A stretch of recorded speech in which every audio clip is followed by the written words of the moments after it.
And we are back, still here in this wonderful monument of 500 Haitian men that volunteered during the Revolutionary War. And I'm here with the amazing Dr. TOURE, chatting a little bit, who is not of Haitian descent, but feels like he's one of our brothers. And I stress that only because, not that it's important, but I just feel so appreciative. And I think I speak for many of the Haitians when we see somebody who's not even of the culture taking the time to do the research and fighting for a cause such as this. Now, I'm looking up here and I see 7 men, and I know it was 500. So would you explain, and I know we're honoring everyone, Yes. but how did they come up with the concept of these 7 men? In fact, James Maston, who was the sculptor, James, when he was doing the shaping of the monument and the feeling of the monument and the spirit of the monument, he realized that there's a message that needs to be conveyed. And so what he did, each one of the figures up here has a special meaning. And we see Daniel Fils-Aimé, who was kneeling. That represents the visionary. That for you to achieve anything in life, you got to have a vision. Got to have that thought. Then what happened, you got to go forward. And so Wilfred Fils-Aimé represents, again, the foot soldier. That's the one that is aiming and firing because, again, you got to go forward with regards to your vision. Then also, because to have a vision, you got to have got to make a sacrifice. Something you got to put to the side. So that's why you see the figure that's wounded. That's representing the sacrifice. And so what will happen, you will have ultimate victory, and that's where Lieutenant Colonel Dr. Rui Moise comes into play. He's in back of Daniel saying the ultimate victory. But even with all of that, somebody got to tell the story. Oh, yes. And that's the historian. And so Masson used me as the figure for the historian. But then in all of this too, that the historian got to tell the story to somebody. And who he's going to tell it to? He's going to tell it to the people, but more importantly to the youth, to the young people. So that's why we have the drummer. And the drummer is a boyhood image of Lionel Bellevue. Lionel is the engineer for the monument, but also the engineer, and I got to throw this out there, for 3 bridges here in the United States that I know of.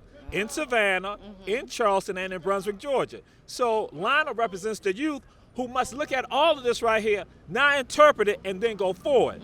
And so, but he also represents, as I'd say excitingly, the only king to come out of the American Revolution.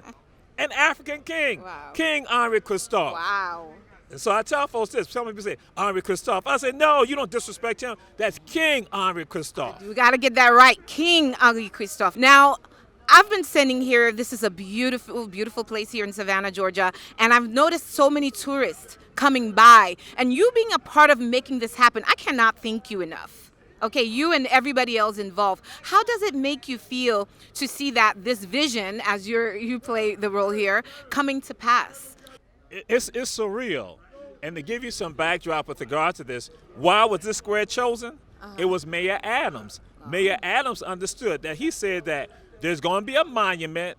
He said that will be in Savannah, and working with the Haitian American Historical Society, there will be a monument. And he said the monument will not be on a square that's off the beaten path. He then said the monument will be on Franklin Square because this is a major tourist area in the city, and he wanted everyone who comes into Savannah, they come in the city market, doing tours, they're going to have to see this monument. So it's the vision of Mayor Adams, and in back of us, or in back of me, is Historic First African Baptist Church. So that's why he wanted all this to now be a part of this amazing story, and that he wanted folks to know about these brave men, the Affranchi, who will come from Haiti and fight here in the American Revolution. So he had the vision about making sure it was right here on the square. Well, definitely, we are here watching the vision come to pass. There's nothing like having a plan, a goal, and executing it. This is absolutely amazing. Looking at our viewers and talking to them, what would you like them to know, the Haitians and even the ones that are not Haitian, about this monument? This represents all of our story. As we say, the diaspora. The diaspora, that's why all the children of Mother Africa. Because I tell folks, I say, Haiti, Mother Haiti. Haiti is the mother of all of us in the Americas and around the entire world. So we show proper homage to our mother. And that, again, as I tell folks, Haiti is the mother of independence in the Americas. No matter what someone else says, and that we need everyone to understand that and know that and embrace that. Wow. So there you have it. I am being educated today, and I know a lot of the viewers are, but we are going to be back after these videos.